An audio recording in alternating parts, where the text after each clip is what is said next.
sistema circulatorio, para que lleguen de los pulmones a todo el resto de los tejidos. Hablaremos del transporte de gases, la hemoglobina, la curva de liberación de hemoglobina, y hablaremos algo sobre el consumo de oxígeno, y también al final un poquitito, con una introducción a la fisiopatología. Hablaremos de la fisiología en altura y la fisiología en altitude. Bien, como les había dicho, chicos, es el 21% de 760, que es la presión atmosférica. Eso me da más o menos 152 a 156 milímetros de mercurio. Pero ustedes saben que esa cantidad de oxígeno no llega hacia el alveolo. Al alveolo llega en 100. ¿Qué pasó? Que durante su paso del aire en nuestras fosas nasales hasta el alveolo, el aire inspirado va perdiendo presión parcial de oxígeno. ¿Y por qué lo pierde? Porque el aire se va calentando, limpiando y humidificando. Es decir, se va acondicionando.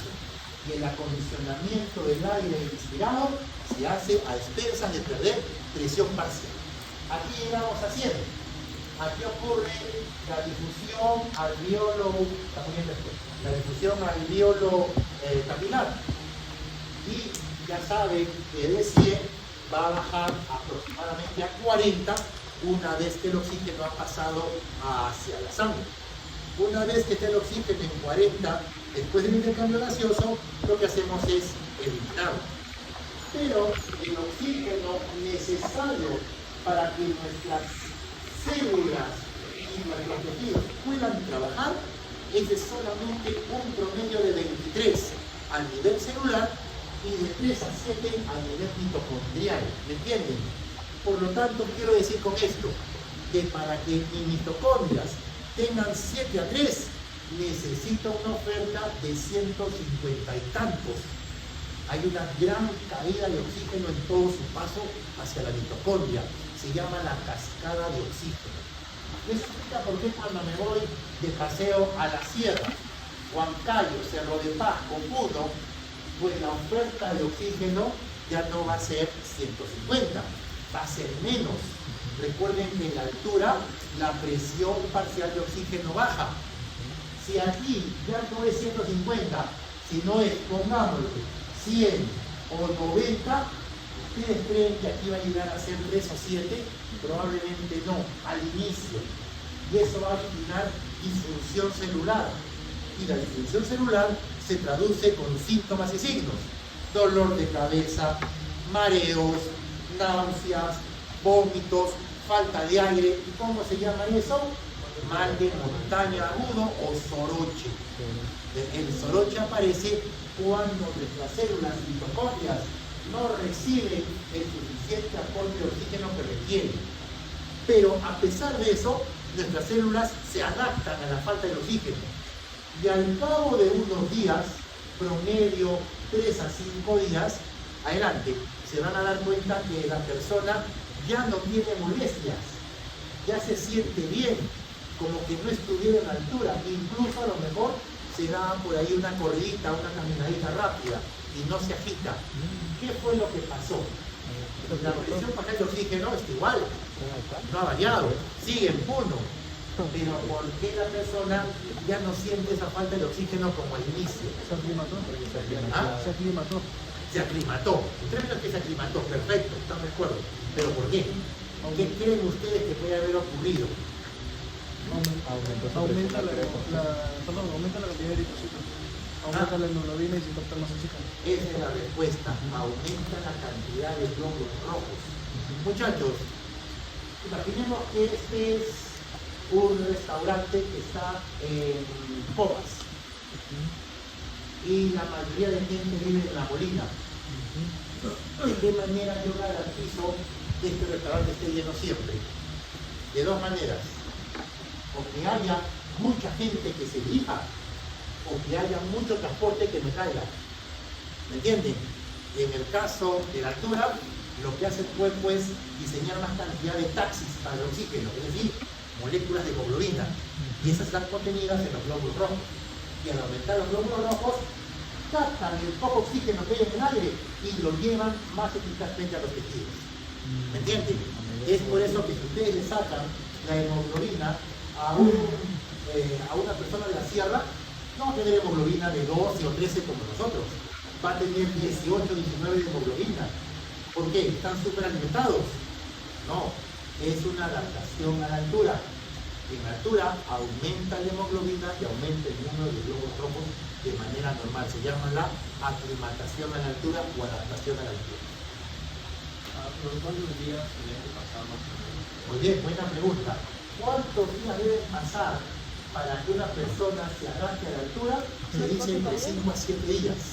¿Por qué? Porque se requiere que los riñones formen una hormona que se llama eritropoyetina. Y la eritropoyetina va a la médula ósea roja de los huesos y comienza a estimular la formación de eritrocitos. Y ustedes saben que cuánto tiempo demora en formarse un glóbulo rojo, 5 a 7 días, promedio 100. ¿Me entienden? Es lo que se requiere. ¿Eso qué significa? Que para las siguientes eliminatorias le queremos ir a jugar a Bolivia, al Alto, que está a 4.100 metros y no queremos perder por goleada, deberíamos mandar a la selección una semana a Puno y tranquilo, viaja a Bolivia y jugamos de igual a igual, como ocurrió ayer. ¿Me entienden o no? Pero parece que no hay la intención o el conocimiento. Bueno, muy bien. ¿Claro? Profesor, Sí.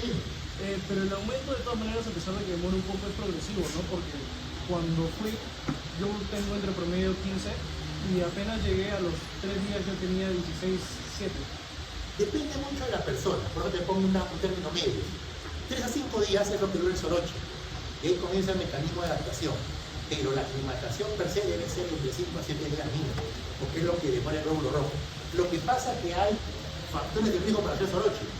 Por ejemplo, un factor de riesgo para hacer soroche es subir muy rápido. ¿Qué dice la teoría?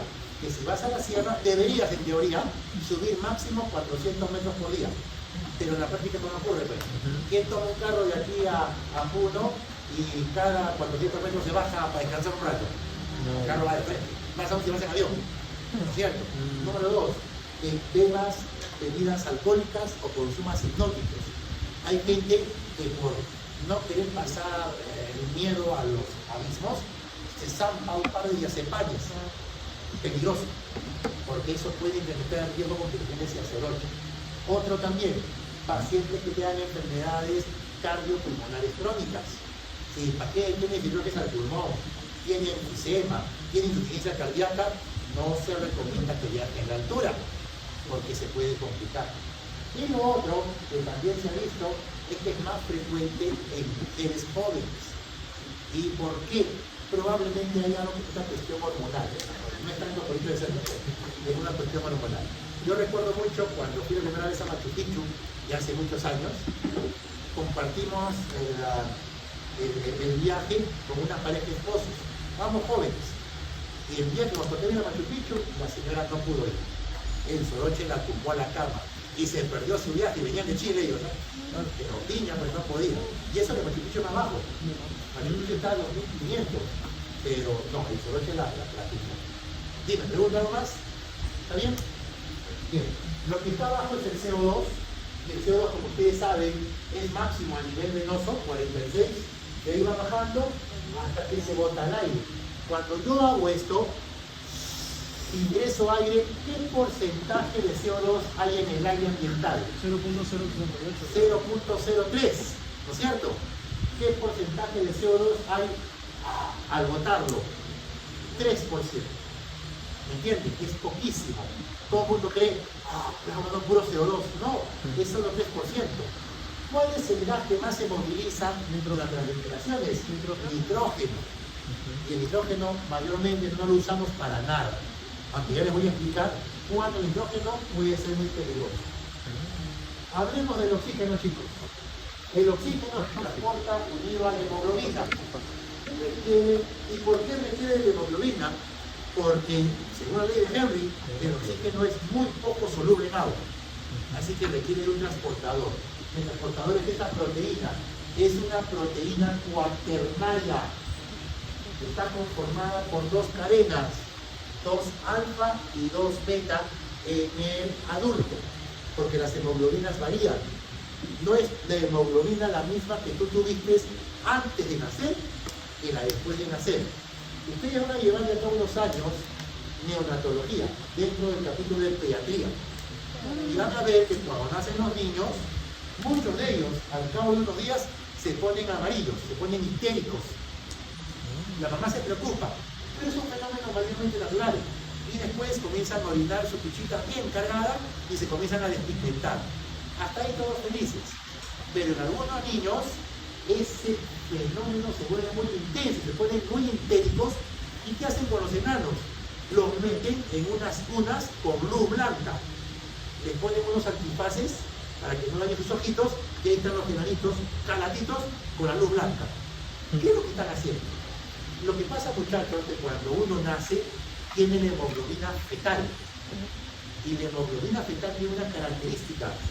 Está ideada para ambientes bajos en oxígeno. Cuando uno está dentro del útero, es un feto, ¿ustedes creen que recibe los 152 milímetros de mercurio? No, va a recibir los 100 de la mamá, que al final no son 100, son 96, ¿se acuerdan o no? Por el shock fisiológico. Recibe los 96 por la arteria umbilical. Entonces, recuerden, 96 es una poca oferta a la mitocondria. Entonces tiene que adaptarse. Y la hemoglobina que tienen los bebés, los fetos, es una hemoglobina que tiene una alta afinidad por el oxígeno. La chapa rápido para de esa manera distribuirla a los tejidos del feto. Pero ¿qué pasa cuando uno nace? Cuando uno nace, cambia drásticamente las condiciones de vida de la persona. Y ahora sí recibe 156.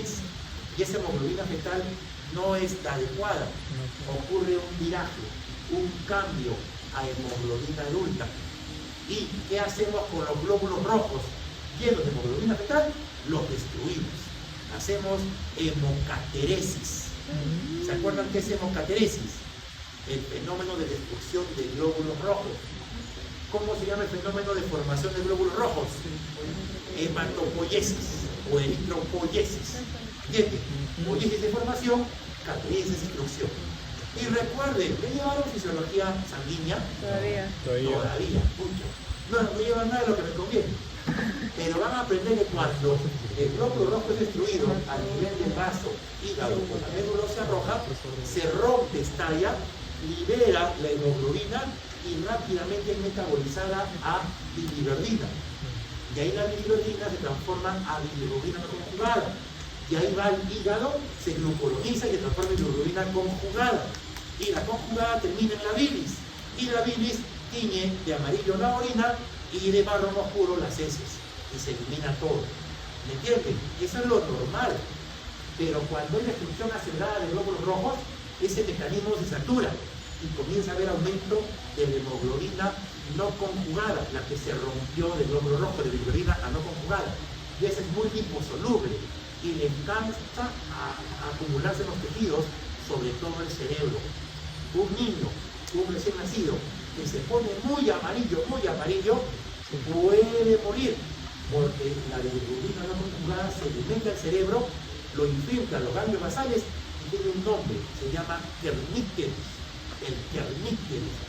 Y el niño presenta convulsiones y puede quedar con daño neurológico permanente. Por eso es que esos enanos que están muy amarillos, a la cuna con baño de luz.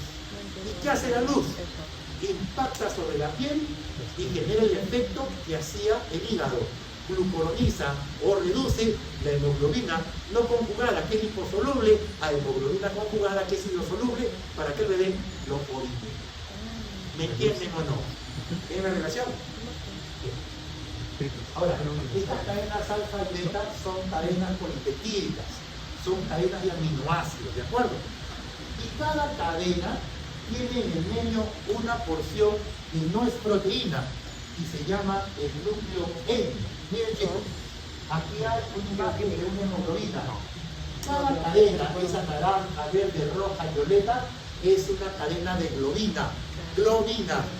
Puede haber dos alfa, dos beta. Y quiero que incidan, ya mirá se le está muriendo, incidan que hay unos discos celestes, que es el espesor de cada cadena, ¿lo ven? Ya, esos discos celestes son esta molécula, se llama la protoporfirina 9, es decir, el anillo pirrónico. ¿Hay por ahí una pizza? Sí. Más o menos así, chicos. Un adelanto a la fisiología, adelanto fisiológico. Bien. ¿Pueden ver todos acá? ¿Se puede ver? Entonces, miren, voy a coger una cadena de globina, ¿ya? Y la voy a estirar. Aquí está mi cadena de globina. Ya sabemos que puede ser alfa o puede ser beta. ¿Estamos? Bien. Ahora agarro el núcleo N. El núcleo N es una protoporfirina 9 conformada por 4 anillos pirrólicos. Esto se llama anillo pirrólico. Entonces voy a dibujar un anillo pirrólico, otro anillo pirrólico, otro anillo pirrólico y el cuarto anillo pirrólico.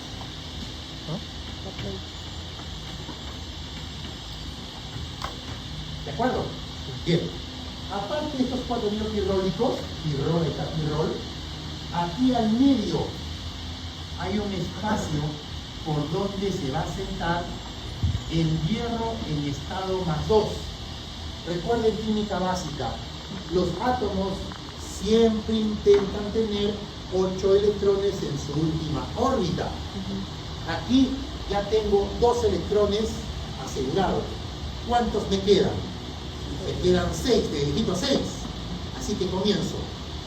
Aquí agarro 1 más, 2 más, 3 más, 4 más y por aquí agarro 1 con la globina para encajar y no escaparme de ese enmarañado. ¿Me entienden? Hasta ahí, ¿cuántos electrones se van ocupando? 1, 2, 3, 4, 5, 6, 7. Me falta un hito, ¿no es cierto? Ese unito es como una camita y es ahí donde las moléculas de oxígeno se juntan y se unen por atracción electrostática, no se unen por enlace covalente, porque si el oxígeno se une por enlace covalente sería un óxido de globina y no es una oxidación, es una oxigenación.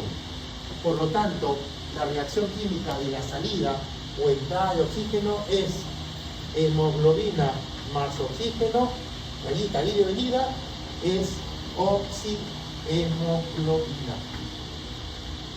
¿Cuántos núcleos N tiene una molécula de hemoglobina? 4, ¿sí o no? 4. ¿No es cierto? Por lo tanto, ¿cuántas moléculas de oxígeno transporta una molécula de hemoglobina? 4. ¿Me entienden o no? Ya, ahora multipliquen, pues, ¿cuántas moléculas de hemoglobina hay por glóbulo rojo? Aunque no lo crean, todo está cuantificado y lo van a aprender eso en hematofisiología, porque son los parámetros de los valores circulares. Cuando vemos anemias, no solamente vemos hemoglobina y hematocrito, vemos la concentración de hemoglobina por cada glóbulo rojo y vemos la cantidad de gramos que tiene de hemoglobina cada glóbulo rojo y el volumen de cada glóbulo rojo. Pregunta, ¿se acuerdan cuánto mide un glóbulo rojo? ¿En micras?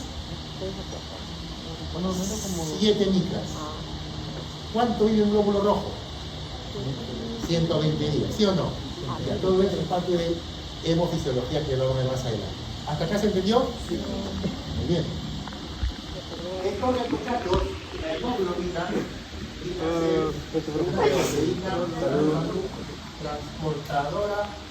transportadora de oxígeno. Y aquí la podemos ver. ¿Aquí qué pasó? Aquí hay un fenómeno bien interesante. Hay lo que se llama hemoglobina adulta, hay hemoglobinas fetales y hay hemoglobinas patológicas. Hay una enfermedad que es una pandemia actualmente, no es infecciosa, y que ocurre por meterle mucho. La pandemia es la obesidad y sobre todo la diabetes mellitus. La diabetes. Bien, ¿qué se hacía antes? Venía el paciente con 150 kilos al médico. Doctor, quiero que me descarte diabetes. El médico, ya, hazte una glucosa en ayunas. Y la glucosa salía en 80. ¿Y qué le decía el médico? Uy, qué suerte tienes. Está en 80, está menos de 126. Si estuviera por encima de 126, era diabético. Pero ahora está en 80, no eres diabético. Chévere, chao. ¿Eso es correcto? No.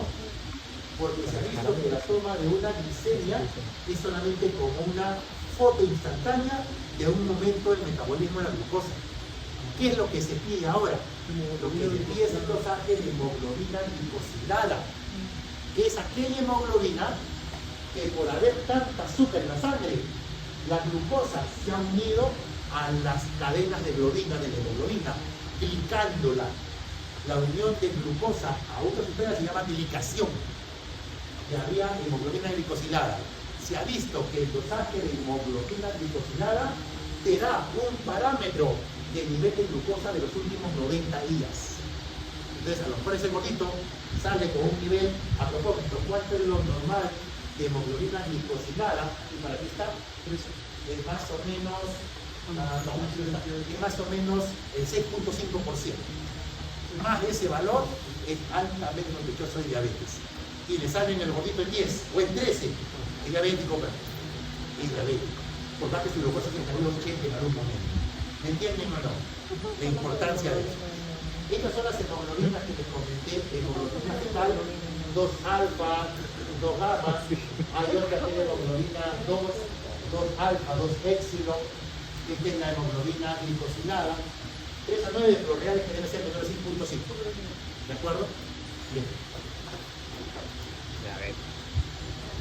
La hemoglobina es una proteína cuya afinidad o rechazo al oxígeno no es estática, se para moviendo.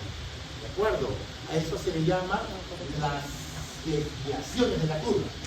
Esto que están viendo acá es la curva de disociación de la hemoglobina, que relaciona la saturación de oxígeno con la presión parcial. Por ejemplo, ¿has visto el pulsómetro o no? Ya. A ver, aquí tengo un pulsómetro para los que no lo han visto. El pulsómetro ya es obligatorio que ustedes lo tengan cuando vayan al hospital. Así cuando vayan al hospital el próximo año a llevar sus ciencias clínicas, van a llevar su endoscopio, su martillito, su linterna, ¿no? Pero lleven su pulsómetro. ¿Cuánto creen que me costó? 30. 50 soles. Si yo hubiera hecho esta clase hace 20 años, costaba 1000. 1000 soles. Ahorita 50 soles. Entonces, se prende y va midiendo la saturación. En mi caso, esperemos que esté bien, a lo mejor estoy mal, 97%. ¿Qué significa? Que actualmente en mi sangre el 97% de la hemoglobina contenida en mis glóbulos rojos está llena de oxígeno, y un 3% no. ¿Eso es normal? Sí. Se dice que lo normal de saturación está entre 95 a 98. Es normal. Y es raro que tenga 100. ¿De acuerdo? Pero ¿qué pasa si llega un paciente muy disneico? Le falta el aire, siente que se ahoga. Le pones el pulsoxímetro y te satura 89. 89. Miren acá. 89 está por acá, ¿no es cierto? Sí. Bueno, miren, 89 de saturación. Llévenlo a la curva y bajen al eje de las X. Y más o menos está por acá. ¿Sí o no? Toda presión parcial menor de 60 se llama insuficiencia respiratoria. Así que si un paciente viene con saturación de 89 u 88, está en insuficiencia respiratoria y eso es potencialmente mortal. Lo que tengo que hacer es brindarle oxígeno al paciente. Por eso hacemos la pulsoximetría.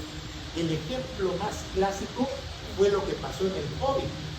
Ustedes seguramente no habían ingresado o estaban recién en los primeros ciclos, pero los pacientes venían así: doctor, con una tos, malestar, pero no sé, he venido porque mi familia está molestando, quieren que me vean. Le ponías el pulsoxímetro y saturaban 70. 70. ¿Sí o no? Crucen y más o menos estará con una presión de 40 para menos. Y él estaba tranquilo. Bueno, resulta que el virus, el SARS-CoV-2, tiene una particularidad. Daña la parte de los receptores nerviosos que captan la oxemia. Daña las terminaciones nerviosas de los quimiorreceptores. Y el paciente se sentía bien, pero estaba saturando bajísimo. Que llamaban la hipoxia o hipoxemia silente o feliz. El paciente venía tranquilo. Hasta que en eso, al piso. Está muriendo vivo. ¿Por qué? Porque cuando la presión parcial de oxígeno baja a menos de 20, ya hay problemas neurológicos. Y los pacientes se desbarrancaban y caían y muchas veces morían. ¿Me entienden o no? Por eso es lo importante. Si una persona se está atragantando, tiene que actuar rápido, porque la saturación va cayendo, la presión va cayendo, y en el cabo de 10-5 minutos puede haber daño neurológico irreversible. ¿Me entendieron? Bien, entonces, muy importante la relación entre saturación de oxígeno y la presión parcial. Y ahí está lo mismo. Cuando hablamos de normosaturación, cuando hablamos de desaturación y de saturación grave. En general, desaturación grave es sinónimo de insuficiencia respiratoria. Bueno, no les voy a dar más al respecto porque en otro semestre tendríamos un fisiopáramo, después de una manera explicarles, ¿ya? Les voy a hacer casos clínicos, porque todo suena bonito, ¿no? Pero a veces ocurre que viene el paciente desaturando, 88, te desesperas y le pones oxígeno. 98, ¡ah, chévere! Ya está bien, 98, digo, no Casanova, que es lo normal. Y al cabo de un rato vas a verlo y el paciente ya entregó las alas con San Pedro. ¿Qué fue lo que pasó? ¿Qué puede haber pasado? Tarea para la casa. Eso es, lo vamos a hacer en fisiopatología. Bueno, ¿qué voy a decir? Tiene que ver con algo. Muchachos, cuando un paciente desatura, lo primero que deben preguntarle a él o a la familia si tiene o no alguna enfermedad cardiopulmonar crónica. Y a lo mejor te dice, sí doctor, mi papá ha trabajado de albañil como 40 años y tiene fibrosis al pulmón. Su espirometría ha salido en patrón restrictivo severo. ¿Se acuerdan de la clase? ¿No es cierto? Su delto está muy disminuido, doctor. Y él prácticamente en casa está con su balón de oxígeno. ¿Y por qué lo has traído? Porque está un poquito de poquito, parece que se ha resfriado y nos preocupamos. Entonces, era su saturación normal. Si tú agarras y le pones mucho oxígeno, esa cantidad de oxígeno excesivo llega a la sangre y es captado por los quimiorreceptores periféricos, los aórticos y carotídeos, que son sensibles a los cambios de presión de oxígeno, CO2 y pH. Y vía nervio glosofaríngeo y nervio vago van al tronco encefálico, a la protuberancia del bulbo. ¿Y qué le dice? Protuberancia, bulbo, ya no respires, porque el Señor tiene un montón de oxígeno. Y si el paciente vino respirando a una frecuencia respiratoria de 24 por minuto, al cabo de unos minutos va a estar respirando a 8 por minuto. Y después en apnea por respiratorio y muere. ¿Me entendieron? No se debe dar demasiado oxígeno a los pacientes crónicos. A los crónicos, aunque la saturación esté entre 88 a 92, todos felices. Pero en los agudos, como ustedes que son sanos, ahí sí. Ahí sí traten de mantener una saturación 95, 97, 98. Otro ejemplo son las embarazadas. Viene la chica embarazada a la neumología. Doctor, yo sufro de asma, doctor.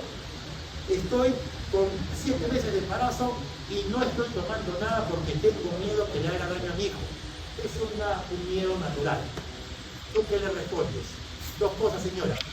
7 meses, ese debería estar completamente formado. Lo que tomes no le va a hacer mayor daño. Y en segundo lugar, más daño le está haciendo el oxígeno que le ofreces por tu asma mal controlada en los inhaladores. Le toma la saturación, está saturado 90. ¿Ustedes creen que la oferta de oxígeno a nivel de la circulación feto-placentaria va a ser la óptima? No. Pobres mitocondrias fetales. Ese pobre bebé está teniendo retardo del desarrollo uterino, problemas neurológicos, bajo peso al nacer, amenaza de parto prematuro o aborto. ¿Por qué? Porque hubo un médico que le dijo, no tomes nada, ajos con miel nomás, para tu asma. Eso es cuando no se forma bien. El salbutamol no es teratogénico y los corticoides inhalados de dosis bajas son muy seguros. Y si yo quiero ya asegurarme que no haya nada, pues le doy un salbutamol y agarro corticoide inhalado en el segundo trimestre cuando ya pasó la organogénesis. ¿Me entienden o no? Esa es la medicina, muchachos. Es correlacionar con biología, con fisiología, con química, con anatomía. Eso es la medicina. ¿Ya? Bien. Ahora, les había dicho de que por cada molécula de hemoglobina se transportan 4 moléculas de oxígeno. Hay algo que se llama la capacidad de oxígeno. Se dice que aproximadamente por cada 100 mililitros de sangre se transporta 20.8 mililitros de oxígeno. ¿De acuerdo? Aquí la relación es 1 gramo de hemoglobina transporta aproximadamente 1.4 o 1.29 mililitros de oxígeno. Esto es más o menos para que tengan una idea. ¿Y eso cuánto oxígeno equivale? Esto es importante, porque esto siempre viene en los exámenes. Hemos aprendido que por aquí está la saturación, ¿no es cierto? Sí. Por aquí está la presión parcial de oxígeno. Bien. Si yo le tomo la saturación a una persona y veo de que está en 90 para abajo, ya pongo mis alarmas porque 90 para abajo es insuficiencia respiratoria. ¿Queda claro o no? Ahora, ¿por qué es importante actuar rápido? Miren la curva, miren la pendiente que tiene y miren cómo cambios pequeños en la saturación traduce grandes cambios en la presión parcial. De 90 a 80, 90 le correspondía a 60, pero 80 le corresponde casi 40. Mira, no es que 10 acá y 10 abajo, aquí es 10, aquí es 30 o 20. Por eso es que cuando hay saturación tenemos que actuar inmediatamente. No se olviden esto. Bueno, ya hemos hablado de esto. Esto es importante. La hemoglobina es, no la comparo, hemoglobina, vamos a poner lo que es femenino, hemoglobina, ¿de acuerdo? Es como una chica fiel, para que no se olvide. Primero, cuando la hemoglobina no está unida al oxígeno, está como algunas chicas, tensa, está que chatear enamorado al oxígeno. Oh, ¿dónde estás? Mándame foto, mándame tu ubicación, está tensa. Bueno, puede haber también en varón, ya, doctor machista, no, ya puede, ya, hemoglobino, está tensa.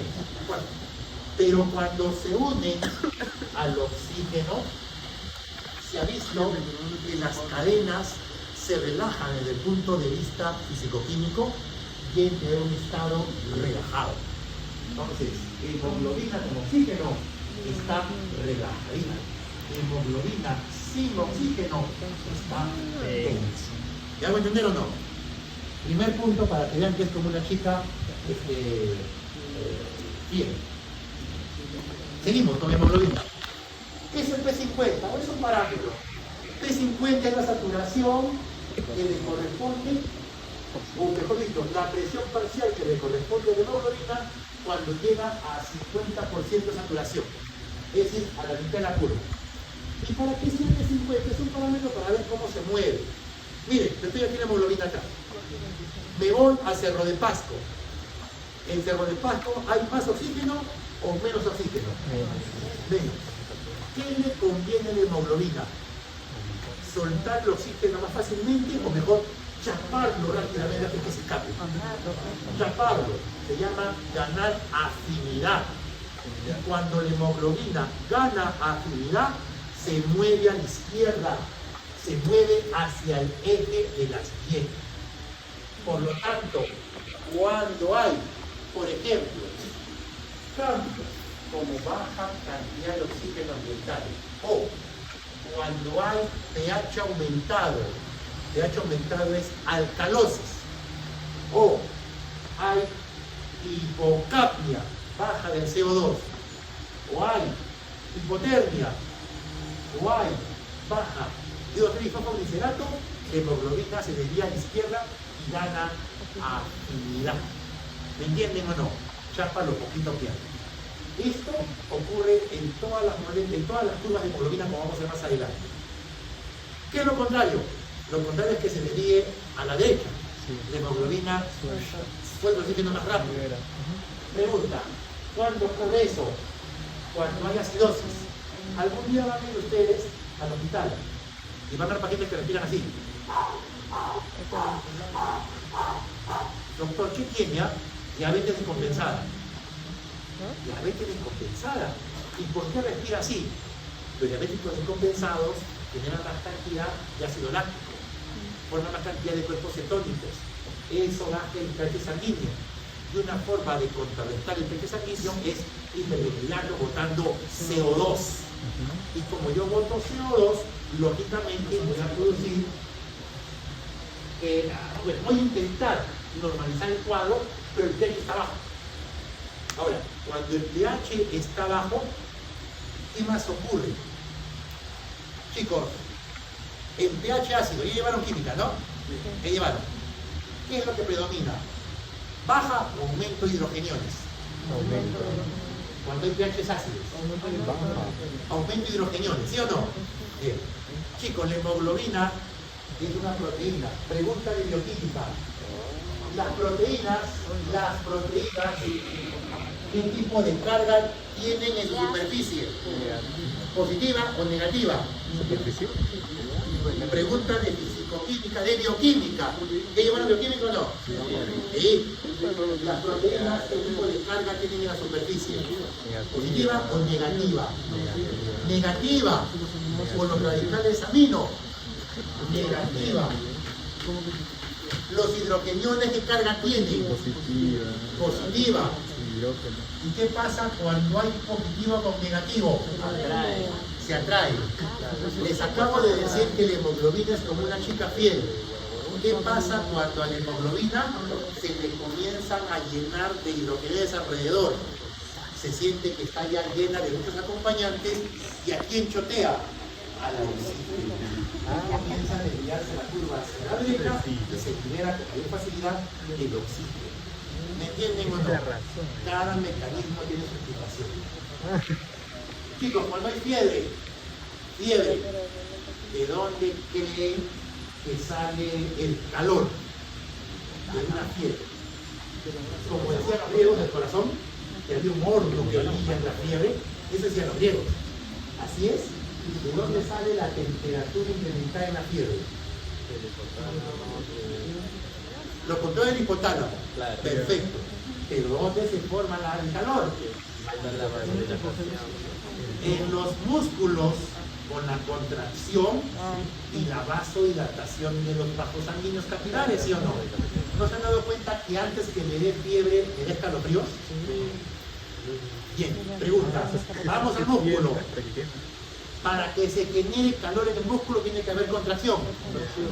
Para que haya contracción tiene que haber formación de una molécula llamada las ATPs. ¿Se acuerdan o no? Adenositrifosfato.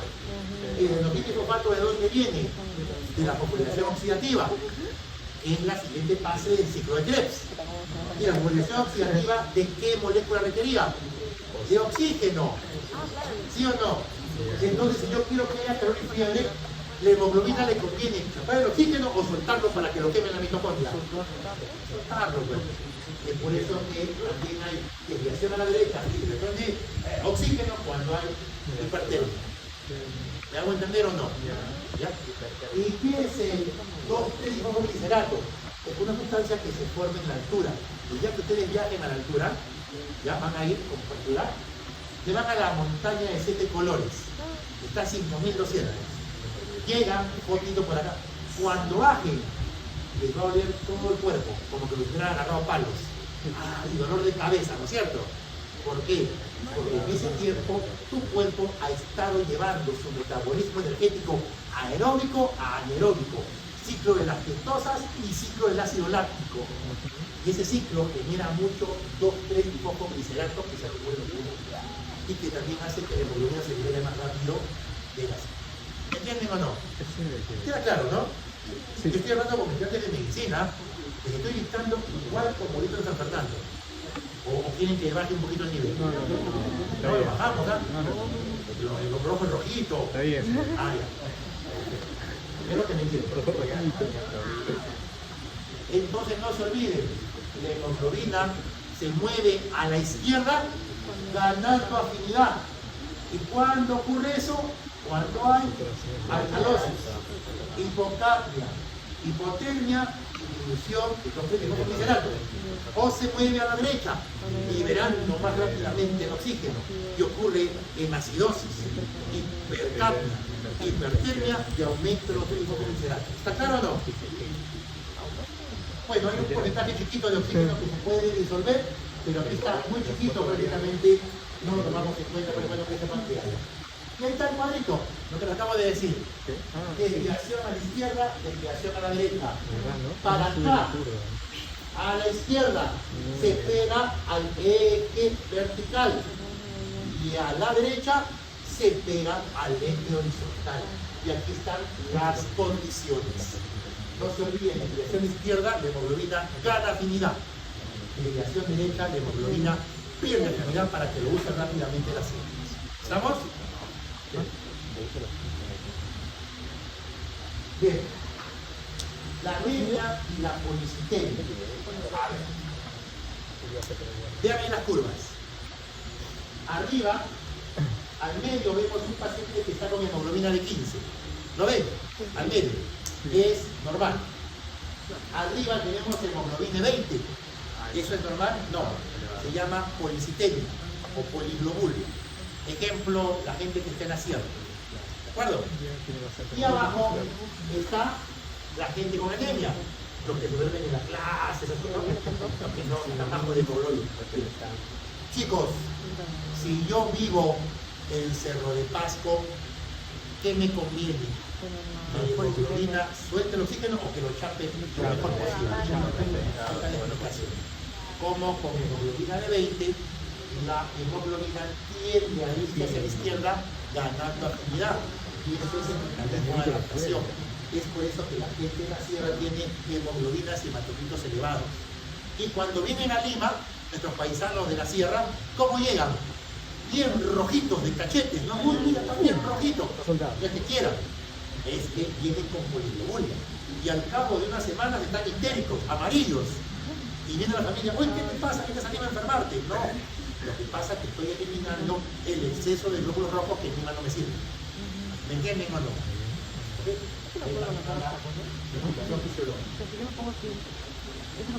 Bien. Efecto Bohr. Primeros días. Ahí ya no ¿Se creo. acuerdan de este fenómeno? ¿Se acuerdan? Cuando hay acidosis, incremento en el medio interno los hidrogeniones. Las proteínas tienen superficie negativa. Los hidrogeniones se atraen a ella por atracción electrostática. Cuando la hemoglobina se satura de hidrogeniones, ya no le interesa unirse al oxígeno. Bueno, el efecto Bohr es algo parecido, pero sobre todo con el CO2, algo así. Recuerden que cuando el CO2 se eleva en la sangre, se transforma en ácido carbónico. Porque el CO2, para que llegue a la sangre, primero entra el glóbulo rojo, anhidrasa carbónica, CO2 más agua, anhidrasa carbónica, ácido carbónico. El ácido carbónico se disocia en bicarbonato más hidrogenio. Conclusión, cuando hay pHs ácidos, típicamente es porque hay CO2 aumentados. Ejemplo, soy un... Aleficio. Aleficio 2, ¿no? Sí. Aleficio 2. Me deprimí. Quiero acabar con mi existencia. Ojo, que es un ejemplo. Quiero acabar. Si agarro y digo, ya no quiero. Así que voy a tomar algo. Y vamos a suponer que tomó un somnífero. No con ganas de matar, es que no de olvidar lo que ha pasado. Pero se le pasa la mano. Y este chico o chica, de lo que estaba respirando 12 o 15 respiraciones por minuto, ahora respira 6 respiraciones por minuto. ¿Qué pasa cuando uno respira cada vez menos? ¿qué se acumula en la sangre? CO2. Y el exceso de CO2 llama a hipercapnia. Y eso genera acidosis respiratoria. Y eso genera hidrogeniones en exceso. La unión con hemoglobina y la hemoglobina pierde actividad. Ese es el efecto Bohr.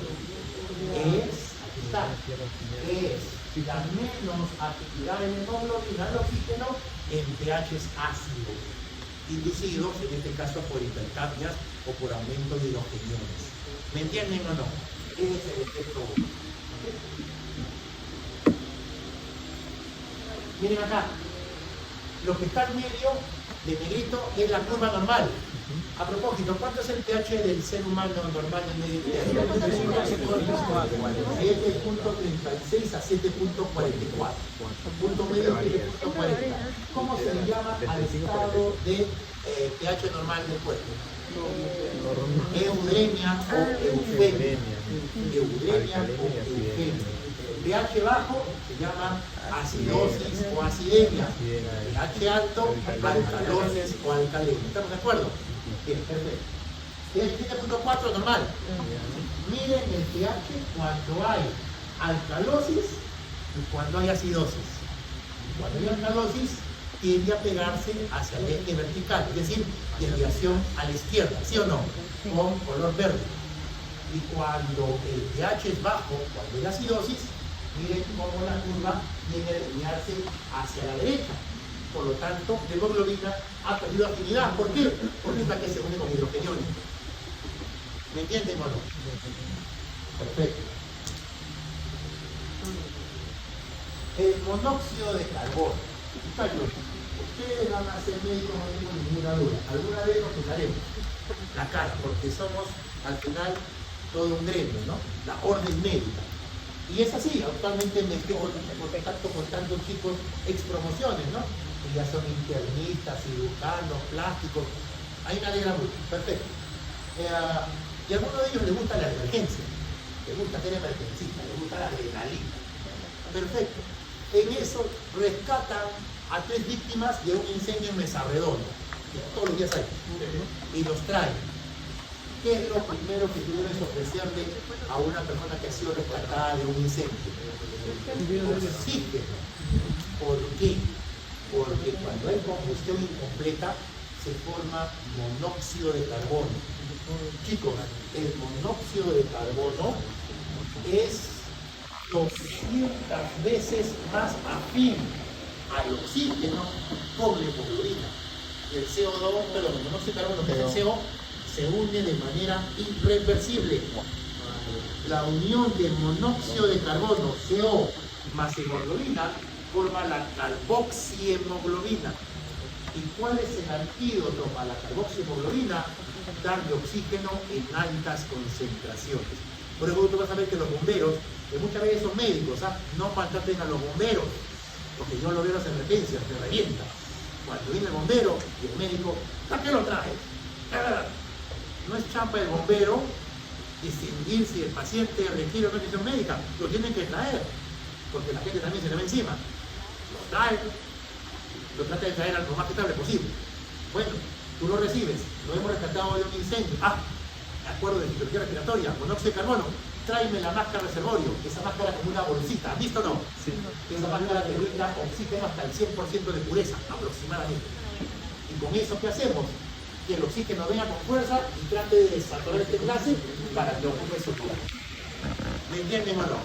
No se olviden, oxígeno más hemoglobina, oxihemoglobina. Monóxido de carbono más hemoglobina, carboxihemoglobina. ¿Y cómo se llama la reacción de CO2 más hemoglobina? Ya no monóxido, no CO2. Bien. La unión de CO2 con hemoglobina no ocurre acá. No. El CO2 es especial. Al CO2 no le interesa el núcleo N.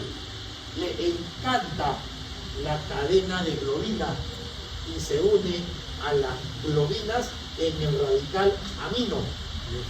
Es por eso que la unión de CO2 más hemoglobina me da la carbamino hemoglobina. ¿Me entienden? La carbamino hemoglobina. Que no se olvide. CO2 sí va al núcleo E. CO, no se carbono. CO2 va a globina. Y oxígeno va al núcleo E. ¿Estamos de acuerdo? Lo repito otra vez. Me quedo bien. Monóxido de carbono, acá. CO2, globina. Y oxígeno, acá. ¿Ya va a entender así? CO2 abajo. Ya vamos a acabar.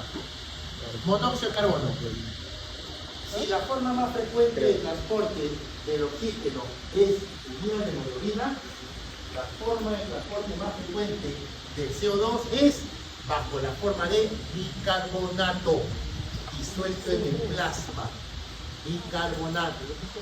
Pero para que el CO2 se transforme en bicarbonato, primero entra el glóbulo rojo. En el glóbulo rojo hay una enzima, se llama anhidrasa carbónica, y transforma el CO2 más agua en ácido carbónico. El ácido carbónico sale en la sangre y al toque se disocia en bicarbonato e hidrogenión. Y este es el bicarbonato. ¿Me entienden o no? 90%. 5% se disuelve en el agua y 5% va como carbamino, que acabo de hablar hace un ratito. ¿De acuerdo? Muy bien. Ahí está. A ver, ¿qué vemos acá? Un globo rojo. Doctora, ¿qué está con el celular? ¿Qué cosa es esto? ¿Ah? Es lo que está ahí. Aquí, preparándome para la futura médica. Así es, ¿no? ¿Qué es esto? Un glóbulo rojo. ¿Cierto? Un glóbulo rojo. ¿Qué les acabo de decir? Que para que el CO2 se transforme en bicarbonato, ¿qué debe pasar? Ingresar al glóbulo rojo. Ahora vamos a buscar. Aquí está. ¿Lo ven o no? Sí. El CO2 ingresa. ¿Y con quién se une? Con el agua. ¿Lo ven o no? Ya. ¿Qué enzima actúa?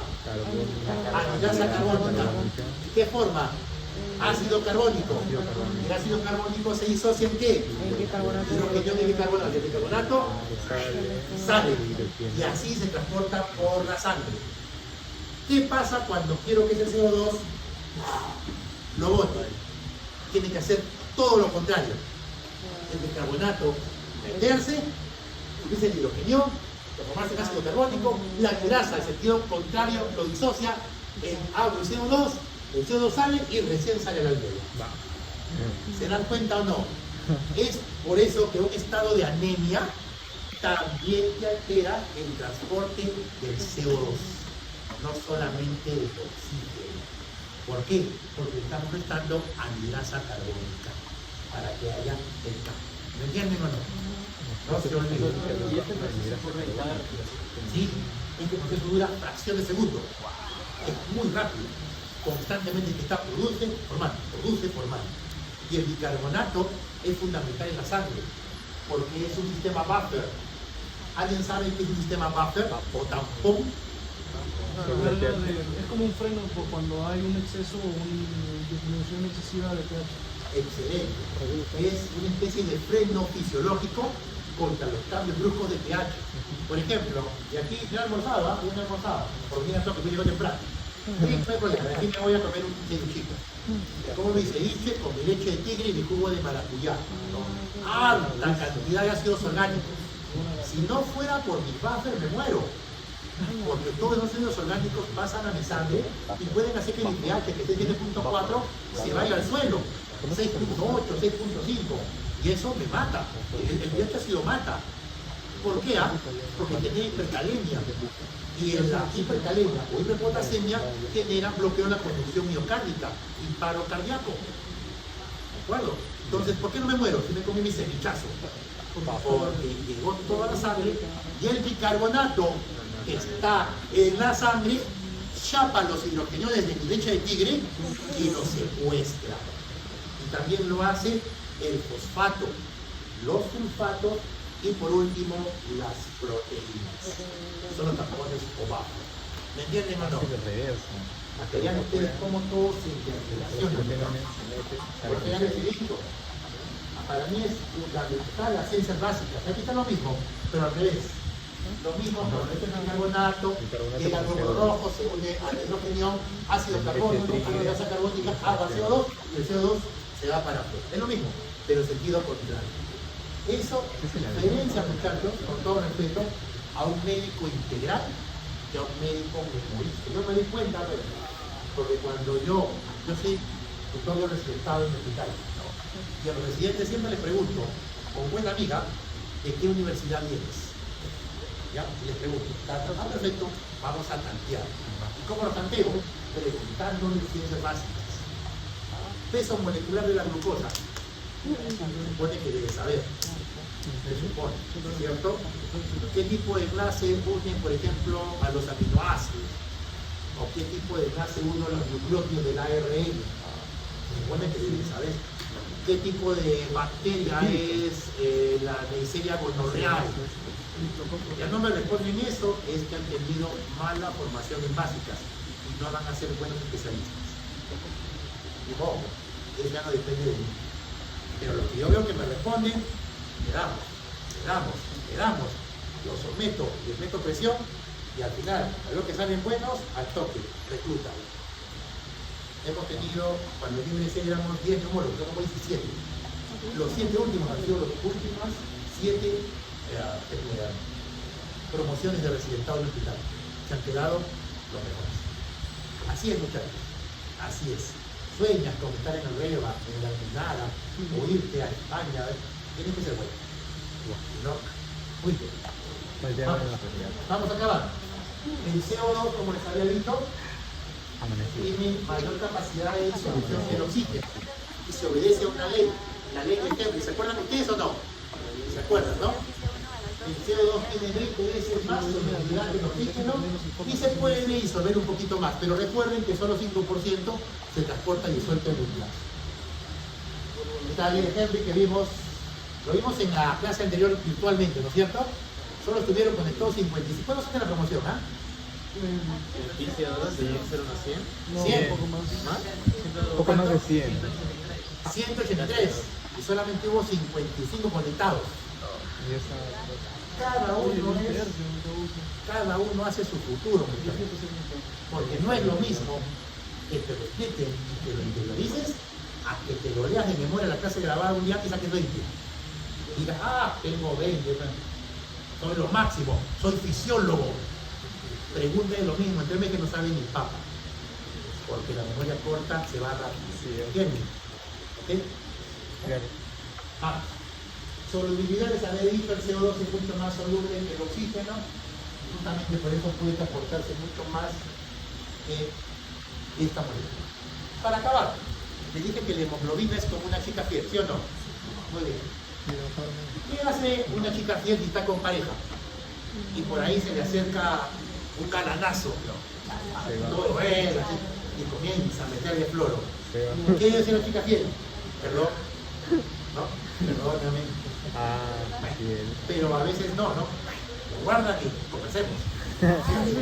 La hemoglobina es la chica fiel.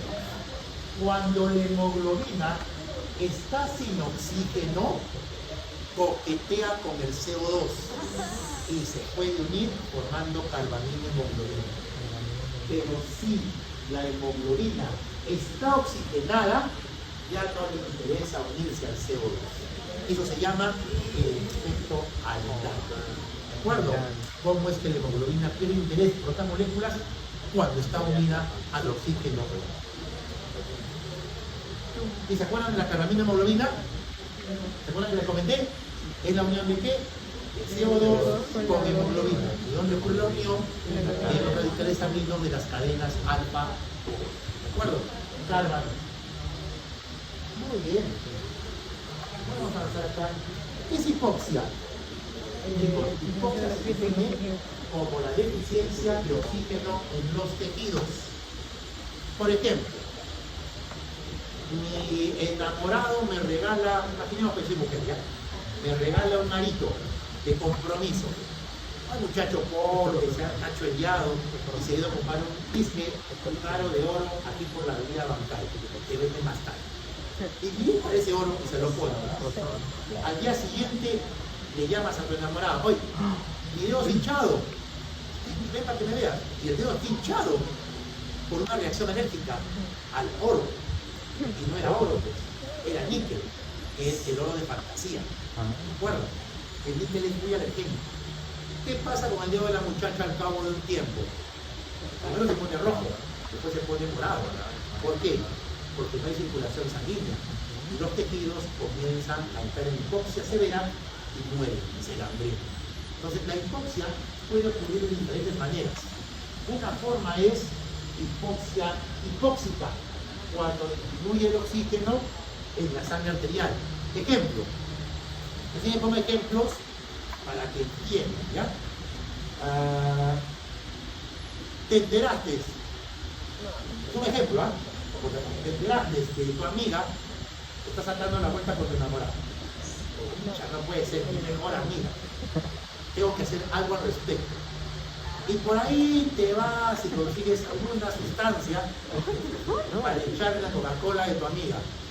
Sí, me di consecuencias. Ojo, esto es un ejemplo, no lo hagas. Y se lo das a la amiga. ¿Qué pasa? Que a lo mejor es una sustancia tóxica puede alterar la llegada de oxígeno a los tejidos. Y esta persona que recibe el tóxico, por más que respire, no llega oxígeno a los tejidos. Va a haber una hipoxia. ¿Entiendes? Ese tipo de hipoxia no es la que estoy hablando acá. Se llama hipoxia histiotóxica. ¿De acuerdo? Pero tú dices, no, mucho problema darle eso. Mejor voy a hacer más práctica. Mejor le estrangulo. Más rápido. Cuando tú estrangulas a una persona, ¿cuál es el problema? No permite la entrada de oxígeno a la vía aérea. Baja la cantidad de oxígeno en la sangre. Y eso hace que baje la cantidad de oxígeno en los tejidos. Eso es el ejemplo de hipoxia hipóxica. Es cuando hay baja de oxígeno en los tejidos, porque hay baja de oxígeno en la sangre. Voy a poner un ejemplo más humano, ¿ya? Un paciente asmático. Tengo asma. Y resulta que mi primo, que está llevando fisiología 2, que dice que es médico, le ha mandado ibuprofeno para el asma, porque acaba de enterarse que el asma es una enfermedad inflamatoria de los bronquios. ¿Y el ibuprofeno es un antiinflamatorio, pues? ¿O no? Sí, pues, ¿no es cierto? ¿Eso es correcto? No. ¿Ellos llevan un fármaco o no? No. Los AINES, como el ibuprofeno, inhiben la, se llama la cascada del ácido araquidónico. ¿Han llevado algo de eso? Sí, la ciclooxigenasa y la lipoxigenasa. Los AINES inhiben la ciclooxigenasa, por eso calman el dolor, por eso calman la fiebre, la inflamación. ¿De acuerdo? Con cólico menstrual, tómate un AINE. Me lo ves COVID, tómate un AINE. Tengo asma, no te tomes un AINE, porque el AINE bloquea la inflamación, pero solo mediada por ciclooxigenasa. Deja completamente libre la mediada por lipoxigenasa. Y esa forma leucotrieno. Los leucotrienos son potentes broncoconstrictores. Y puedes hacer que tu primo asmático que estaba con asma leve termine con asma severa. Se le tapan los bronquios, ya no entra aire, no entra oxígeno a los alveolos, no entra oxígeno a la sangre y por ende no llega oxígeno a los tejidos. Hipoxia. ¿Me entendieron mejor o no? Hipoxia alérgica. Voy caminando, pensativa. Disculpen que hable de las chicas, no tengo nada con ellas, pero es que están embarazadas de la mujer, no el varón. Voy pensando, ¿qué hago con mi vida? Porque no me viene la regla. He tenido actividad sexual con mi pareja y estoy en quinto ciclo de medicina, me falta mucho. ¿Qué hago? Y mi mamá se entera que mi papá te mata y lo matan a él. ¿Qué hago? Y por ahí van caminando y ven un cartel maligno en el piso, que seguro lo han visto. Atraso menstrual. ¿Sí o no? Sí. Atraso menstrual. Está por todos lados. Sí, está por todos lados. Está por todos lados. Demasiado ¿Alguien sabe qué significa ese cartel atraso menstrual? Aborto. Aborto.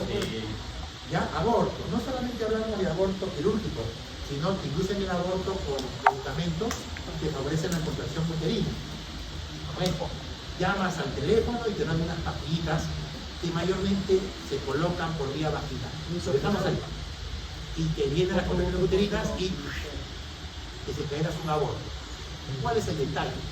Que se desprende parte del saco uterino y mayormente quedan rasgos de placenta, y esa sangra. Y la chica nota que sangra, sangra y sangra. Y ella dice, ya se me pasará, pero no se le pasa. Y sigue sangrando y no le va a decir nada a la mamá. ¿No? Su hemoglobina estaba en 15, le baja a 12, 10, 9, 7, 6, 5. Ya está muy débil, muy pálida, su mamá se da cuenta, hija, ¿qué te pasa? Ya se preocupa, vamos al médico. Y, oh eureka, se dan cuenta con la situación. ¿Qué ocurre cuando la hemoglobina cae? Puede haber oxígeno que ingresa a los alvéolos, pero no hay forma de transportarlos. Es como que yo me quiero ir ahorita a la Rambla de Javier Prado y no hay un carro de corregidor. ¿Qué hago? Voy caminando. Eso ocurre. A eso se llama hipoxia anémica. ¿Me entienden o no? Otro ejemplo de hipoxia anémica, hemorragia pues, digestiva, por heridas, qué sé yo. ¿Me entienden o no? Hipoxia anémica. Claro, también hemorragia interna. Hay gente que tiene hipoxia anémica y determinamos que tiene un cáncer oculto, es frecuente. U otros tienen parásitos. Hay unos parásitos que les encanta la sangre, se llaman las ulcinarias. ¿No? Aquí los estómagos renales, el tracto americano, ¿se acuerdan o no? Se tiran nuestro complejo B. Disposistémica. ¿Se acuerdan del ejemplo del arito, del aro del dedo? Y ahí es un ejemplo de hipoxia isquémica. No llega sangre al tejido, no llega sangre al tejido y por eso no llega oxígeno y se necrosa. Otro ejemplo de hipoxia isquémica. Me voy a hacer albinismo y me pierdo. Me perdí. Anoche. ¿Qué pasa? ¿Es legal? ¿Ya? Me perdí. Estoy en las cumbres. ¿Cuál es el problema? No solamente la baja cantidad de oxígeno, sino el frío extremo. ¿Y qué produce el frío extremo? Vasoconstricción. ¿Y qué es lo primero que se comienza a necrosar? Orejas, dedos y nariz. Ejemplo de lo que puede llevarte a una hipoxia isquémica. Otro ejemplo de hipoxia isquémica. Un infarto agudo al corazón, pues. Un coágulo que tapa una coronaria, toda esa parte del miocardio entra en hipoxia isquémica y muerte celular. ¿Me entienden o no? Y este es el ejemplo de la chica que te sacó la vuelta. ¿Te acuerdas? El ejemplo. ¿Te acuerdas? Que le diste salguito. Ya. Los venenos, los tóxicos, el cianuro. Por ejemplo, ¿saben que hay un alimento que es rico en cianuro? ¿Cuál es? La manzana, pero no la pulpa, la frutita. De mucho cuidado comer pepas de manzana. Otro es comer tubérculos verdes. La papa verde, el mango verde, el camote verde. En algunos lugares se come. Mucho cuidado, tiene muchos cianatos. Y el cianuro tiene una característica. Se une irreversiblemente a la hemoglobina, pero se une sobre todo a enzimas mitocondriales que hacen la regulación oxidativa. ¿De qué sirve que yo respire si la mitocondria no lo va a poder usar? El oxígeno. Y entro en el depósito tóxico. Y hay una causa más, la sepsis. ¿Alguien sabe qué es la sepsis? Por ejemplo, ¿qué les pasado? Ustedes son chicos jóvenes, seguro que sus abuelos todavía viven. Pero los abuelos se van a ir, es parte de la ley de la vida. Y una causa frecuente de muerte es la sepsis. ¿No? Por ejemplo, mi abuela murió de urosepsis. Mi abuelo murió de sepsis por una hipocondria. ¿Y por qué? Porque con la ancianidad las defensas pierden potencia. ¿Qué es sepsis? Infección generalizada. Una infección que afecta a todo el cuerpo. Se liberan toxinas en la sangre que vasodilatan los vasos sanguíneos, cae la presión arterial, pero sobre todo bloquean la captación mitocondrial de oxígeno. Y el paciente entra en un camino bendito de retorno que se llama la falla orgánica múltiple. Cuando vas a visitar a un paciente en la UCI, los intesinistas son bien crudos, es su naturaleza, no son malos, es su naturaleza. Y te van a decir, ¿sabes qué? Tu familiar tiene falla renal, falla hepática, coagulopatía, insuficiencia respiratoria y encefalopatía. Así que ahora te preparando para lo peor. Y dices, pucha, pero no siempre es así. Pueden salir. Pero como te dicen, tiene una sepsis con falla orgánica, bien bravo que sea. Pueden salir, ¿ah? Bien bravo que sea. Así que mucho cuidado con la sepsis. Bien, chicos, ¿hasta acá está claro? Chicos, ustedes han visto a Cristiano Ronaldo corriendo así, con una máquina de oxígeno, ¿no? O algunos atletas corriendo con una máquina de oxígeno, y se han preguntado qué es eso. Por ejemplo, algo así. Ah, sí, ¿verdad? Ajá. ¿Lo han visto o no? Sí. ¿No? Esa prueba se llama ¿Qué hizo? el test de consumo de oxígeno, o también se le llama el test cardiopulmonar. Es una prueba completa, que mezcla tanto la parte respiratoria con la parte cardiovascular. Y esta es una prueba que se usa mucho en personas que van a tener un alto rendimiento deportivo. Hablamos de atletas profesionales o hablamos de militares. Por ejemplo, tú quieres ser fuerzas especiales, te gusta la milicia, puede serlo, ¿saben o no? O médicos pueden serlo, los médicos son una de las pocas profesiones que pueden ser FOES. Pero para que tú seas FOES, tienes que tener un físico envidiable, un consumo de oxígeno óptimo. ¿Y qué es el consumo de oxígeno? Como su nombre lo dice, evalúa la cantidad de oxígeno que el cuerpo consume en relación a su metabolismo y depende de muchas condiciones, la parte fisiológica, la parte patológica. Por ejemplo, ¿ustedes sabían que los grandes atletas profesionales consumen más de 5.000 kilocalorías al día? ¿Matemática? Ha venido, ya está bien, está bien. Muy bien. ¿Sabían que consumen 5.000 kilocalorías al día y no engordan? ¿Así? ¿Por qué? Porque igual que comen, gastan. Claro. Pero si yo como y no consumo, voy a engordar. Así de sencillo. Bien. Pero también tiene que ver mucho con la edad de la persona. ¿Cómo establezco consumo de oxígeno? Con esta fórmula. Consumo de oxígeno es el gasto cardíaco por la diferencia de oxígeno arterial y venoso. Se toma un AGA arterial. ¿Saben lo que es AGA? Análisis de cadenas arteriales. Ustedes cuando hagan su rotación en el hospital, depende como su interno, ustedes van a ser estudiantes. El estudiante viene el interno, no, firme, el externo. Y ahí viene el interno. Y ahí viene el R1, el R2, el R3, el R4, algunas especialidades, el R5 en otras. Finalmente, el asistente, el jefe de servicio. Así es. Así es. ¿De acuerdo? Entonces, al estudiante, su sochera es el externo o el interno. Si el externo y el interno le tiene camote, es decir, eres buena o bueno, eres responsable y le respondes, te va a comenzar a dar mano. Y te va a decir, ya, saca la guita de la cama bien, te voy a enseñar. Y tú emocionado, sacas la guita. Agarras tu jeringa de 1 centímetro, limpias con alcohol, ubicas tu pulso braquial, introduces en 90 grados suavemente, aspiras medio a 1 mililitro, retiras, haces compresión por 5 minutos de la arteria, colocas tu esparadrapo, pones ahí, botas la burbuja y lo llevas a la máquina. Es un procedimiento que ya comienzan a hacer. ¿Entienden o no? Bien, el AGA se puede hacer arterial, pero también se puede hacer venoso. Se hace de esa manera para obtener el consumo de oxígeno.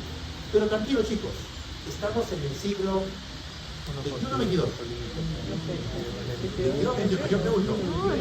21, ¿verdad? ¿Cierto? Entonces ya no es necesario estar indicando al paciente. Ahora, solamente con la medición de la frecuencia cardíaca, de la cantidad de MEX, ¿saben lo que son MEX? Es la unidad de medida de ejercicio, que se utiliza mucho. Y viendo la cantidad de CO2 que el paciente elimina, se puede obtener el mismo valor sin necesidad de estar indicando al paciente. Es decir, cuando veas a Messi, a Cristiano o a alguien haciendo esto, no tienen por qué encargo. La máquina te arroja todo. ¿De acuerdo? Ahora, el consumo de oxígeno, ¿de qué depende? Del sexo. ¿Quién creen ustedes que tiene más consumo de oxígeno naturalmente? ¿La mujer o el varón? El varón. ¿Por qué? Porque tenemos más masa muscular. ¿Entienden? Necesitamos más oxígeno. La edad. ¿Quiénes consumen más oxígeno? Los más jóvenes. Se dice que la curva es así. Pico y va bajando. ¿Saben cuándo es el pico? 20 a 24 años. Pasado eso, ya el tío comienza a caer. Bueno, no es que sean viejos, ¿ah? ¿Qué edad tienen en promedio? 18, 20, 18.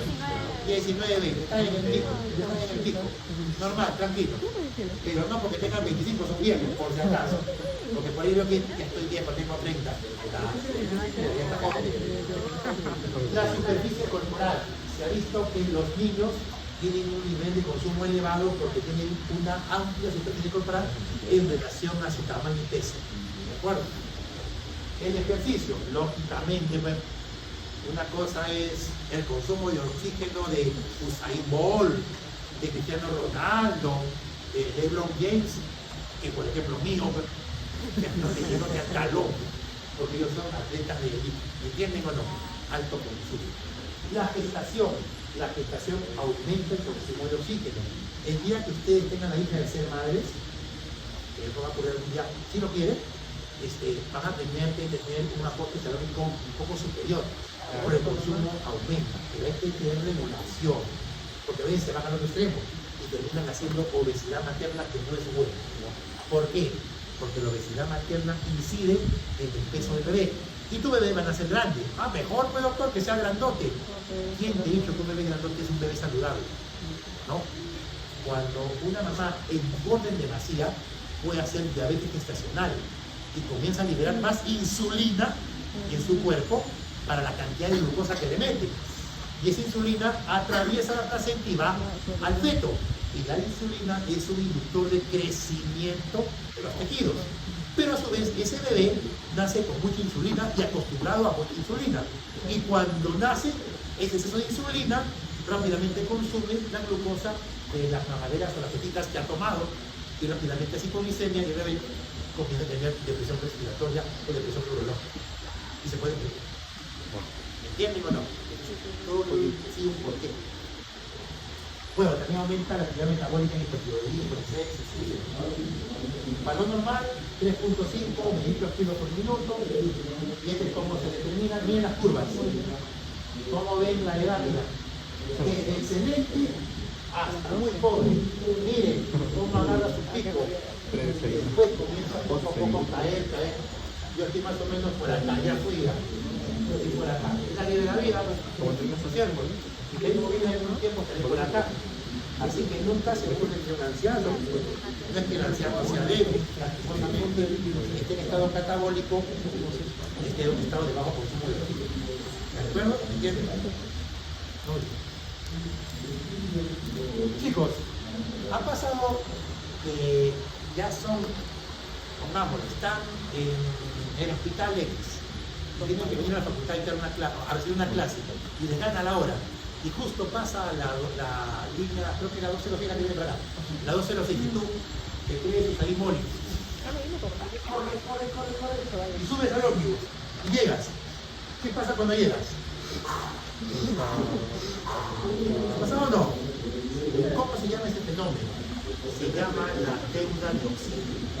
Cuando uno hace un ejercicio intenso, tu cuerpo es tan sabio que te presta oxígeno.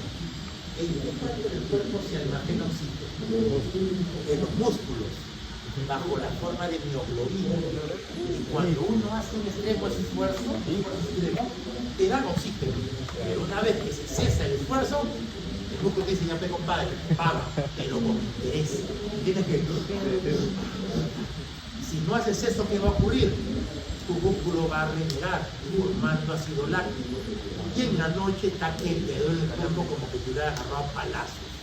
Eso que ocurre cuando vas al gimnasio y te crees que ya eres todo un atleta y te pones a hacer bicicleta, pesas, mancuernas, todo en un solo día, el primer día. El día siguiente, no quieres ni comer la lengua. ¿Me entiendes? Te has sobrepasado el día. Ya para acabar, dos cositas, porque esto lo vamos a ver también en Fisiopadre. Gorditos, gordo, lastimosamente es un problema difícil de manejar. La obesidad es una endemia, ¿de acuerdo? En nuestro país se habla de que la obesidad está en un rango de 15 a 20%, pero en Estados Unidos, por ejemplo, obesos por cantidad. En Europa hay un poco menos, es que la cultura es diferente. Ustedes van a Estados Unidos La costumbre en la alimentación habitual es la comida rápida, ¿no es cierto? El fast food, ¿cierto? Hamburguesa, pollos broster, papas fritas, ¿no? Bifes, etc. Es su dieta, pero lastimosamente se acompaña de sedentarismo. Tú vas a Europa y es un poco diferente. Ellos son un poquito más light, verduras, frutas, carne, ¿no? También hay. Ahora, te vas a lugares más pobres y ya son flacos porque no hay que comer, que es otra cosa. ¿Cuál es el problema de la obesidad? El obeso, la grasa que acumula, envuelve toda la flora torácica y puede infiltrar los músculos. Y eso puede hacer que los músculos disfuncionen y no trabajen igual. De tal manera que para un gordito correr 50 metros es lo que le tomaría a un flaco correr 1 kilómetro. ¿Me entiendes? Sí. Yo les he dicho, si se quieren sentir gordos, un día, acabo de experiencia, pónganse encima 10 chompas. Chompa, 10 chompas. Y con eso intenten correr en un día frío ya, para que no haya calor. Y van a ver que no llegan ni a la mitad de lo que realmente pueden. Primero porque la chompa ejerce una presión y segundo no permite la adecuada compliance. Es lo típico del gordo. Por lo tanto el gordo tiende a tener disminución de los volúmenes respiratorios, como el volumen de la respiratoria, la capacidad vesical funcional y a excepción del obeso masivo. ¿Saben quién es el obeso masivo? El que tiene un índice de masa corporal mayor a 35. Existen gordos muy gorditos, ellos sí pueden tener capacidades funcionales muy significativas. Miren ahí, obeso. ¿Qué obesidad es la más peligrosa? La obesidad central, también llamada obesidad androide, las pancitas, los panzones. ¿De acuerdo? Pancita, gordita. ¿Por qué es más peligroso? Porque significa que hay infiltración grasa en todas las vísceras, incluido el músculo cardíaco y las coronarias. ¿Entiendes? Y el ser obeso no solamente te genera problemas respiratorios, riesgo de hipertensión arterial, diabetes, dislipidemia, infarto al corazón, desórdenes cerebrovasculares, hemorragias, infartos, varices, tromboembolismo pulmonar, disfunción eréctil, infertilidad. ¿Me entienden o no? Es todo un problema importante cuando la obesidad se maneja adecuadamente. Disminuye la compliance del pulmón, lo acabo de decir, interfiere en la motilidad diafragmática. Y si le hago una espirometría a un gordito, muy gordito, te sale el patrón restrictivo. ¿Se acuerdan? ¿Qué es lo que disminuye el patrón restrictivo? ¿Este parámetro espirométrico? ¿Cómo se llama el parámetro? Pregunta examen. Capacidad vital. La no han revisado. La capacidad vital forzada. El típico de restrictivo. ¿Y obstructivo qué es lo que más disminuye? El BEF1. Miren, los gordos muy gorditos sufren de insuficiencia respiratoria. Y él ya falleció, la persona más obesa de México.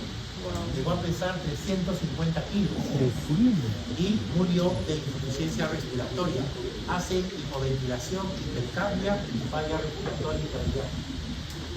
Bien, entonces, pared torácica está endurecida, los músculos trabajan mal, el paciente se agota rápido, abdomen efectivo. Soluciones. Fantástica. Bueno, ya la medida extrema, ¿no? Pero aquí es no comer en exceso comida rápida. Yo soy honesto, ayer estuve viendo el partido Perú-Bolivia con mi hijo y nos pedimos 2 pizzas de papayón. Reconozco, fue mal, pero no es cierto. A las 500 nos dimos un gusto, pero no debería ser comida diaria. Lo que sí, ustedes se dan cuenta, yo no tengo carro. ¿Por qué no tengo carro? Porque cuando tuve carro, ojo, tenga su carro, ¿ah? Perfecto, yo tuve carro hasta que fui residente en neumología. ¿Por qué dejé el carro? Porque llegué a pesar 120 kilos. Era así. ¿Vieron mis fotos de residente?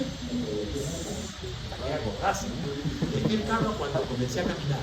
Me di cuenta que tenía piernas para caminar. Porque antes era todo carro para panadería, para acá y para allá. El carro está perfecto, pero no abusen del carro. Caminen. Es bueno caminar, sobre todo cuando ya tienes una determinada cantidad de años.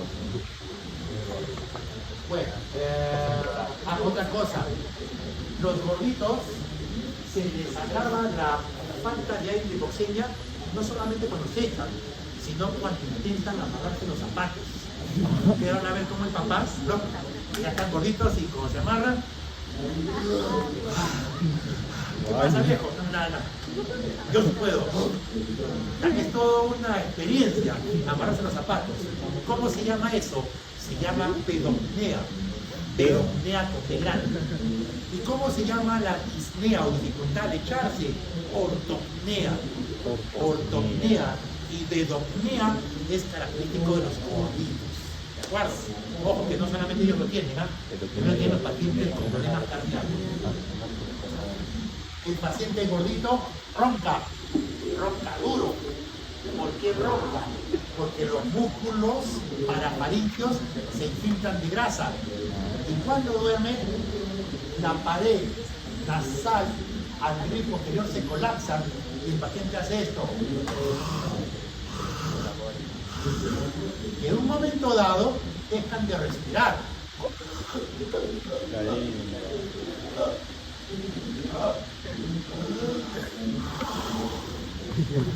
¿Has escuchado su viejo todavía o no? Yo me acuerdo a mi viejo. Yo no lo digo todavía. Ahí está yo, mi viejito. Yo me acuerdo cuando yo me asustaba, papá, pasa, está chibolito.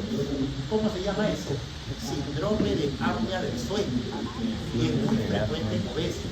El problema del apnea del sueño no es el ronquido, es que en el momento que dejan de respirar, su presión arterial hace picos muy altos. Pueden hacer infartos al corazón o accidentes cerebrovasculares. El síndrome de apnea del sueño es causa de muerte súbita. Se murió mi tío durmiendo, probablemente está la causa, más aún será gordito. No se olviden. Miren, es imagen perfecta lo que he dicho, ¿no? Sí, yo Síndrome de apnea del sueño de los gorditos, mucho cuidado. Si es un papá o mamá gordita que ronca, ¿qué debes hacer? Ponerlo de costado. Sí, me cuido. Conseguirle una almohada anatómica, las almohadas viscoelásticas, que mantienen la cabeza o el eje más o menos orientado. Y lógicamente, pues, ¿tu compañero se murió? Abuelito. Date la voz.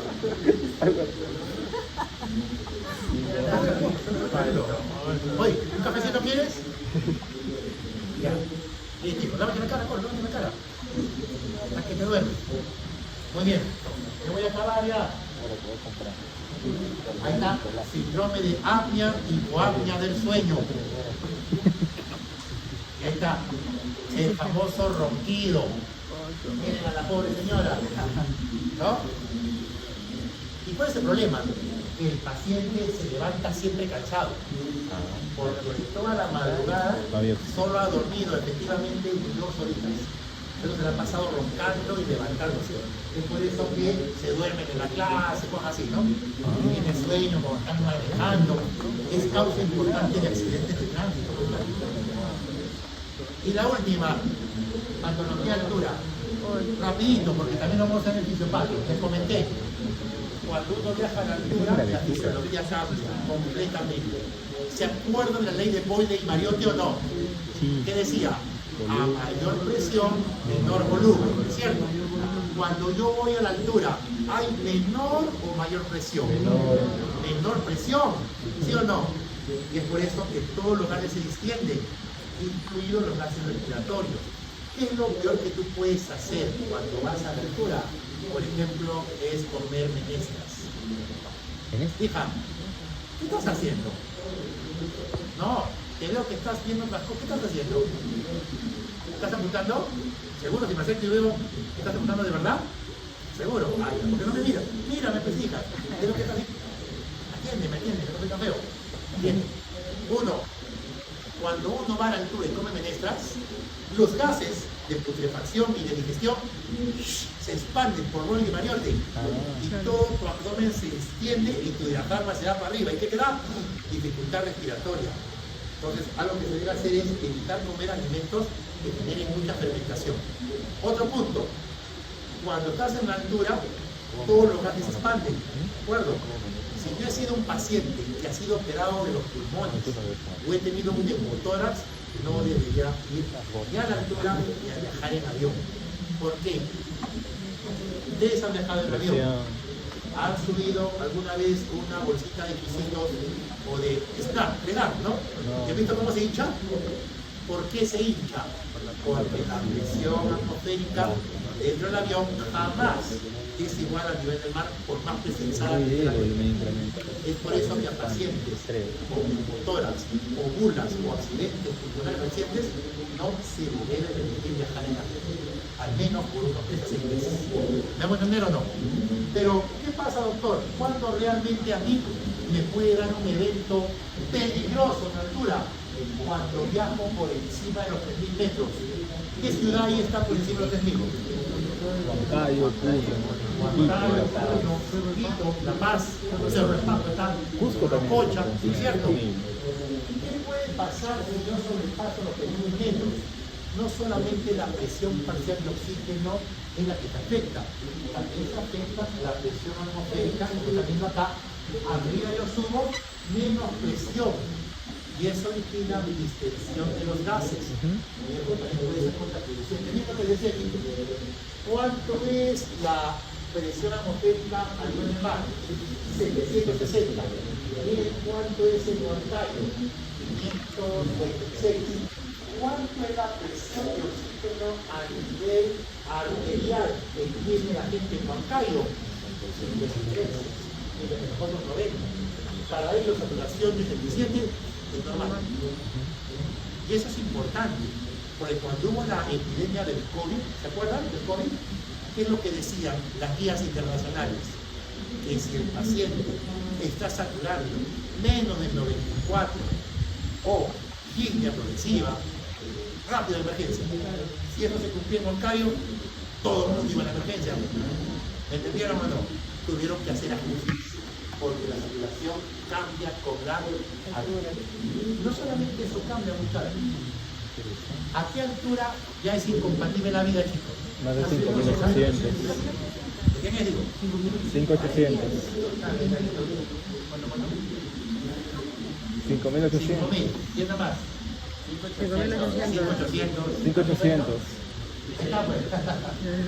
Más o menos 6.000. ¿No? 6.000 ya es incompatible con la vida en la mayoría de humanos, más no en todos. Hay un grupo de humanos que se han adaptado, que son la tribu Sherpa. Los Sherpas son del Himalaya. Y ellos han podido llegar a cima 8.848 sin oxígeno. Bueno, esa adaptación evolutiva. Pero si no nos dejan arriba, nos ponemos a los ojos. Chicos, y como les había dicho, cuando una persona llegas a Huancayo, Cerro del Pasto, ¿qué dices? Chévere, estoy bien, no tengo nada, vamos a chupar, se van a la discoteca, chupa va, chupa bien, mi hamburguesita, pequeño, pero ¿estás en qué?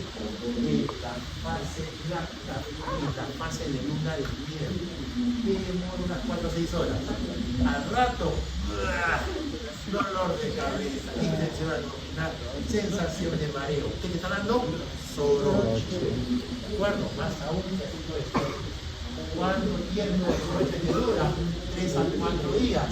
Pero ¿cuánto se logra la aclimatación? Como le dije, por lo menos 6 pacientes para llegar. ¿Entiendes? Para que la persona se aclimate adecuadamente. Ahí está. Acomodación y aclimatación. Acomodación es apenas llegas, aclimatación cuando ocurren todos estos fenómenos. Aumento de la ventilación pulmonar, aumento de la hemoglobina, aumenta la capacidad de la sangre, de los pulmones, perdón. Chicos, ¿quiénes son los más tromes fondistas a nivel del Perú? Atletas que vienen de dónde? De la altura. ¿De altura, sí o no? Sí. ¿No? Melchor, ¿cómo se llama la otra fondista? Creo que ¿Ah? ¿Cómo? Claro, ella también, el chico también, son de Huancayo. Poquita. Tienen una buena capacidad pulmonar. En el mundo son los africanos, ¿no?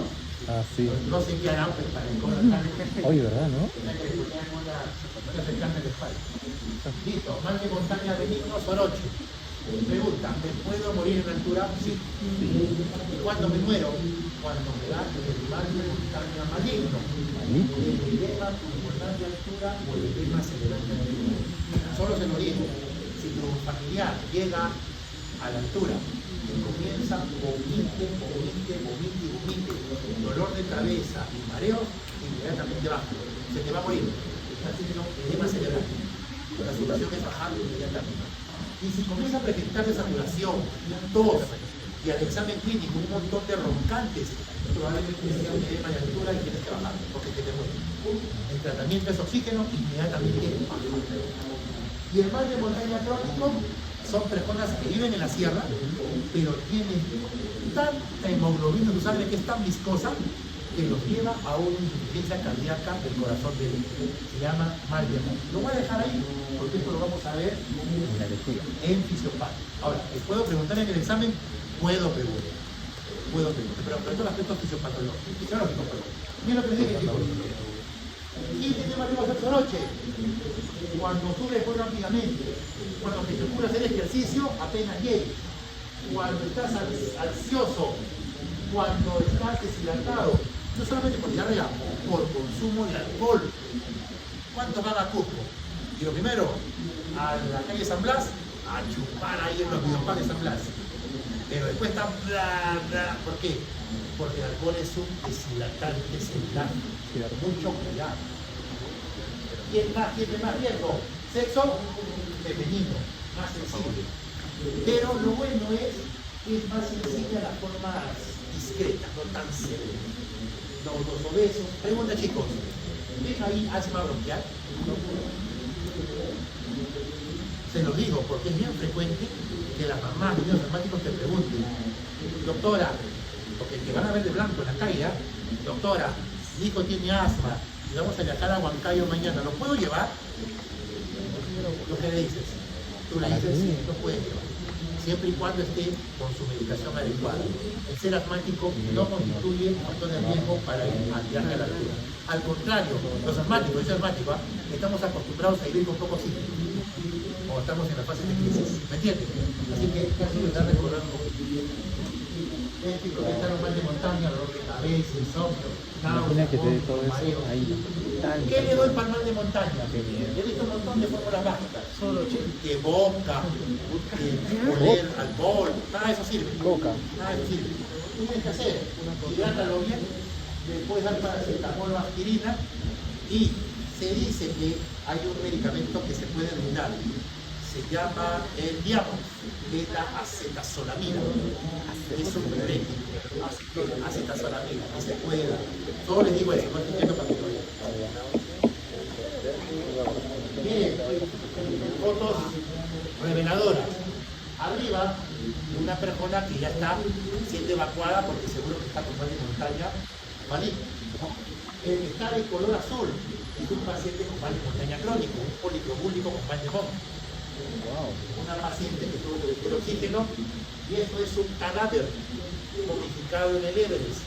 Entren a YouTube y van a ver lo que le llaman el cementerio abierto del Everest. En el Everest hay más de 200 cuerpos que están ahí y si no los recogen no es porque no quieran, sino que es muy difícil llevarlos y están como centro de referencia.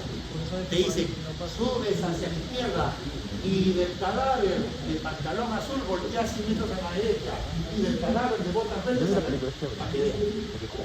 Ya no los pueden recoger porque recogerlos es mucha logística y muy costoso. Y son gente que ha quedado cadáveres. ¿Eso solo eso? Bien. En la altura entonces hay un ejemplo de la ventilación en reposo, se incrementa la presión de oxígeno, la CO2 porque la gente hiperventila y baja el CO2, tienen que hacer desplazamientos en la izquierda de la curva de la hemoglobina. ¿Se acuerdan o no? Desde a la izquierda para que capte mejor un poco de oxígeno que hay. Y lo que hay como trastorno ácido base es alcalosis respiratoria. Ahí está la fisiopatología, los receptores de respiración y lleva a la alcalosis respiratoria. Y eso es lo que genera en algo los mareos y las náuseas. Y por último, en los pacientes que viven en altura, tienen menor capacidad vital forzada, mayor capacidad vital forzada, mayor desfogo y mayor capacidad pulmonar total. Ahora entienden por qué son tan buenos en deporte de alto rendimiento como el maratón. ¿Me entienden? Pero un deportista que es de nativo a nivel del mar o de menos de 1000 puede permanentemente tener esas ventajas pasando generalmente un seguido en la altura. Sí, es una posibilidad. Hay algunos que lo hacen. Se van a la altura, se aclimatan y hacen medio de training allá. También es válido. También es válido. Sí, claro que sí que es válido. ¿Qué dice acá? ¿Van a altura? No te preocupes. Muchas gracias. Listo, muchachos.